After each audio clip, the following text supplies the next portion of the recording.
millennials and minorities as a voting force generally tends to favor Democratic candidates. But the group needed to stabilize any voting majority is the white, non-college educated voter, the white working class. Now, 4 years ago, 30% of all voters identified as being part of the white working class, and now that's a large part of the GOP base. So what's the best strategy to win over the white working class vote? Sean Spicer is the chief strategist for the Republican National Committee. He's also advising the Trump campaign, and he joins us from Trump Tower in New York City today. Sean, nice to have you. Thanks for being with us. Thanks for having me. I appreciate it. You bet. So Mr. Trump was in Flint, Michigan on Wednesday, and he was talking, as he does a lot, about jobs being sent overseas. And polls have showed that this is actually resonating among the white, non-college, working-class voter. And every time I hear it, I think he's literally contradicting himself, right? Because we know that in his businesses, he has sent jobs overseas. We know his ties, his suits, his housewares, the list is kind of long, are created in China, in Honduras, in Mexico. Isn't he being completely hypocritical?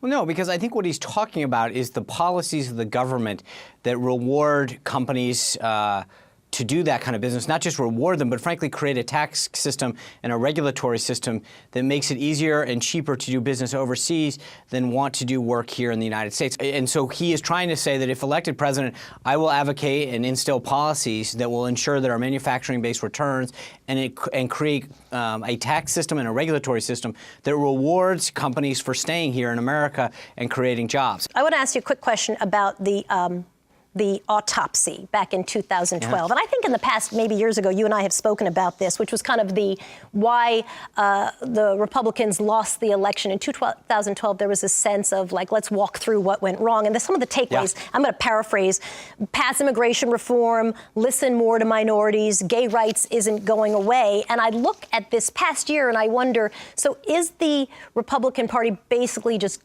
giving up on minorities now? Because none of that stuff's really been done. No, absolutely not. I mean, so a couple things. Number one, that report had 219 recommendations. On almost every single one of them, we made substantial progress, especially in the area of the ground game and the data. And that's why you're seeing registration up. And I think that's going to be huge as we head into these final 53 days. But to your point about minorities, absolutely not. I mean, again, look at where Donald Trump was yesterday, Flint, Michigan. Look where he was last week in a school in talking about school choice. He was in the suburbs of Philadelphia. Yeah, those are, I think it's fair to say, photo ops, right, with black people or brown people behind you. But if you look at the polling, no, I think that's fair to say. But if you look at the polling, the numbers, his appeal to black voters is tiny. If you look at the polling appeal to Latino voters. Yeah? Okay, well, a poll came out today that said he's at 19% of the black vote. Okay, there was one that said it had him at 30%. Look, I'll give you this. We need to do better. We've got to go into communities and churches, businesses, neighborhoods that we haven't been going into traditionally as Republicans, and take our conservative message and solutions to those neighborhoods. I will give you to that 6 days a week and twice on Sunday that we've got to be going into more places and talking to more people, because not just because it's the growing segments of the population, but frankly because it's the right thing to do.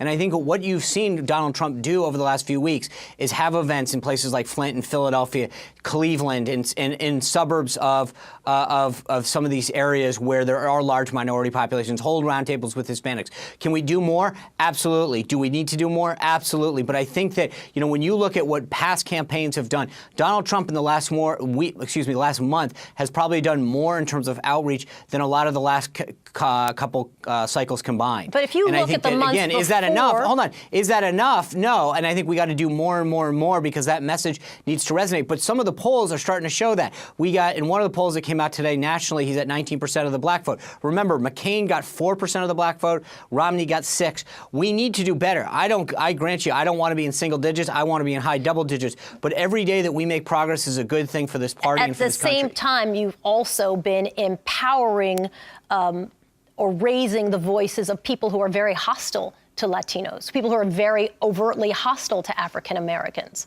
at the exact same time, and maybe more than just in the past few weeks to the month, over the year. Well, I think there's no question, and we can agree that the party needs to do better. It's something that Chairman Priebus and but Donald myself and Trump others in the party. himself has done that. That's not just the No, party. but look, he was down in Mexico a couple weeks ago talking about the importance of the contributions that Mexico and the Mexican people have made to both our country, our economy, and to our families. After calling them rapists. Right? I mean, it's problematic. No, Sean, you can't have it both ways. Look, hold on. You want to talk about our party improving. You want me to talk about our candidate. I am. I think I give you that our party needs to do better. Our candidates need to do better. But at the end of the day, we are doing better. We are doing more. And I'm proud of what our party and our candidates are doing to reach out and grow this party and make this country better. Sean Spicer is the chief strategist for the Republican National Committee. Sean, thank you for talking with me. Appreciate it. Thank you.